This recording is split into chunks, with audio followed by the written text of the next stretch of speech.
Bismillahirrahmanirrahim. Assalamualaikum warahmatullahi wabarakatuh. Salam Om Swastiastu, Namo Buddhaya, dan salam kebajikan.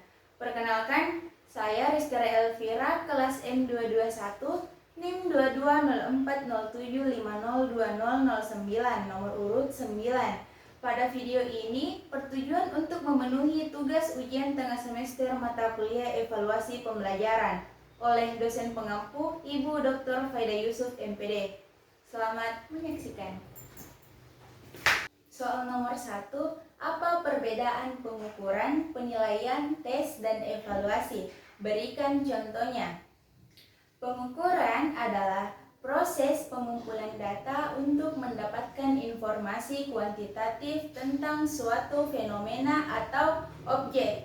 Contohnya yaitu mengukur tinggi badan peserta didik, berat badan peserta didik, atau skor tes peserta didik. Penilaian yaitu proses pemberian nilai terhadap hasil pengukuran berdasarkan kriteria peserta didik. Contohnya yaitu memberi nilai A, B, C, D, atau E pada hasil tes peserta didik. Tes yaitu alat untuk instrumen yang digunakan untuk mengukur kemampuan, pengetahuan, atau keterampilan seorang peserta didik. Contohnya yaitu tes tertulis, tes lisan, tes praktik, atau tes observasi. Evaluasi yaitu proses yang lebih luas yang mencakup tentang pengukuran, penilaian, dan pengambilan keputusan. Contohnya, mengevaluasi efektivitas program pembelajaran dengan mengukur hasil belajar peserta didik. Nomor 2 yaitu jelaskan prinsip-prinsip dasar evaluasi. Yang pertama, kontinu. Evaluasi tidak boleh dilakukan secara insidental karena pembelajaran itu sendiri adalah satu proses yang kontinu. Karena hasil evaluasi yang diperoleh pada suatu waktu harus senantiasa dihubungkan dengan hasil-hasil pada waktu sebelumnya, sehingga dapat diperoleh gambaran yang jelas dan berarti tentang perkembangan peserta didik. Yang kedua, kooperatif. Prinsip ini menyatakan bahwa dalam kegiatan evaluasi, guru hendaknya bekerja sama dengan semua pihak, seperti orang tua peserta didik, sesama guru, dan kepala sekolah.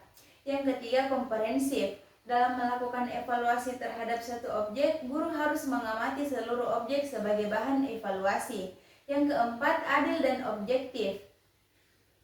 Bukan hanya manipulasi atau rekayasa. Untuk mencapai keobjektifan dalam evaluasi perlu adanya data atau fakta. Dari data dan fakta ini dapat diambil suatu kesimpulan. Makin lengkap data dan fakta yang dikumpulkan, maka makin objektiflah evaluasi yang telah dilakukan. Yang kelima, praktis. Praktis mudah digunakan oleh guru sendiri yang menyusun dari evaluasi maupun orang lain yang akan menggunakan alat tersebut. Nomor 3 yaitu sebutkan dan jelaskan jenis-jenis evaluasi di dalam pembelajaran. Yang pertama, evaluasi formatif. Jenis evaluasi ini wajib dilaksanakan oleh guru bidang studi setelah selesai mengajarkan satu unit pengajaran tertentu. Yang kedua, evaluasi sumatif, yang dimana evaluasi ini ditujukan untuk keperluan penentuan angka kemajuan atau hasil belajar siswa. Jenis evaluasi ini dilaksanakan untuk diprogramkan di dalam satu semester dan kewawasan bahasanya sama dengan kewawasan bahasa terkandung di dalam satuan program semester. Yang ketiga, evaluasi penempatan, yang dimana belajar atau program pendidikan yang sesuai dengan kemampuannya. Yang keempat, evaluasi diagnostik. Evaluasi yang ditujukan guna membantu memecahkan kesulitan belajar yang dialami oleh siswa tertentu. Jenis evaluasi formatif dan sumatif terutama menjadi tanggung jawab guru bidang studi, yang menempatkan diagnostik lebih merupakan tanggung jawab petugas bimbingan penyuluhan. Nomor 4 yaitu jelaskan perbedaan evaluasi diagnostik, formatif, dan sumatif. Enggak pernah daki idang enggak? Ada-adanya.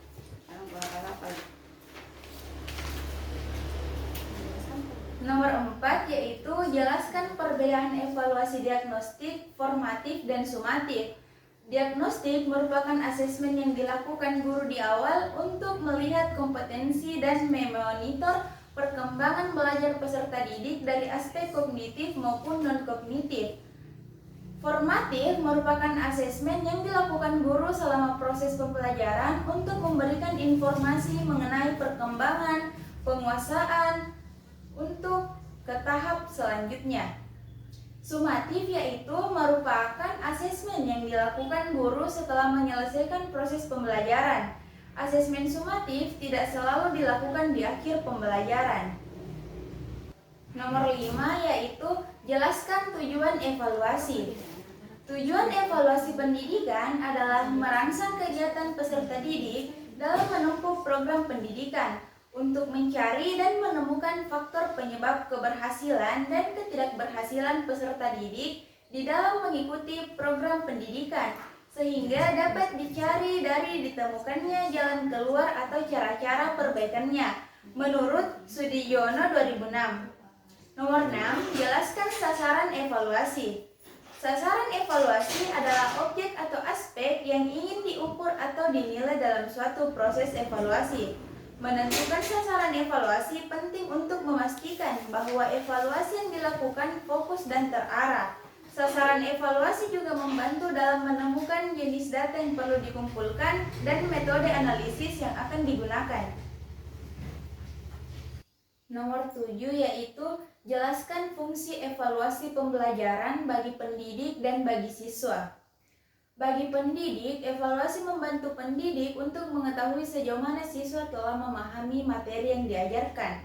Sedangkan bagi siswa, evaluasi membantu siswa untuk mengetahui hasil belajarnya dan mengidentifikasi area yang perlu diperbaiki. Nomor 8, jelaskan klasifikasi evaluasi menurut fungsinya. Yang pertama, evaluasi formatif digunakan untuk belajar siswa selama proses pembelajaran berlangsung.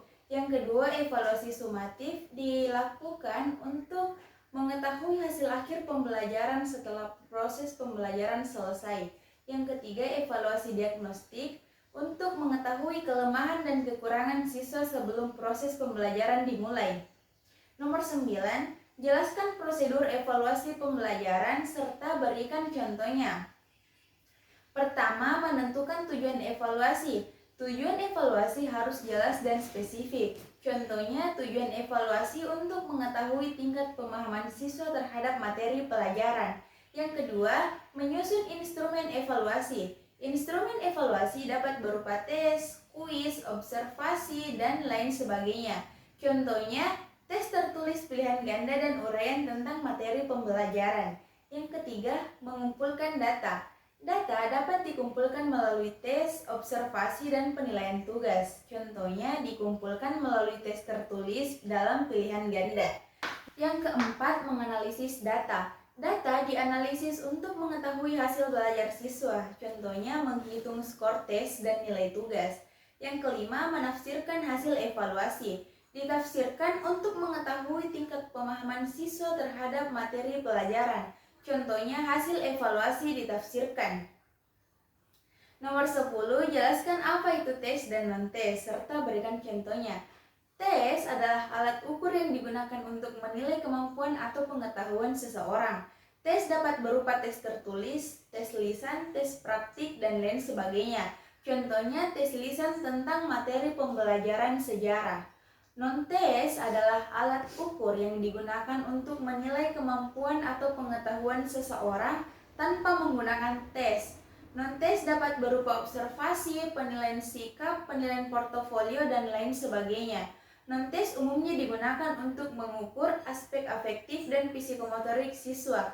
Contoh non-tes yaitu observasi terhadap perilaku siswa di kelas.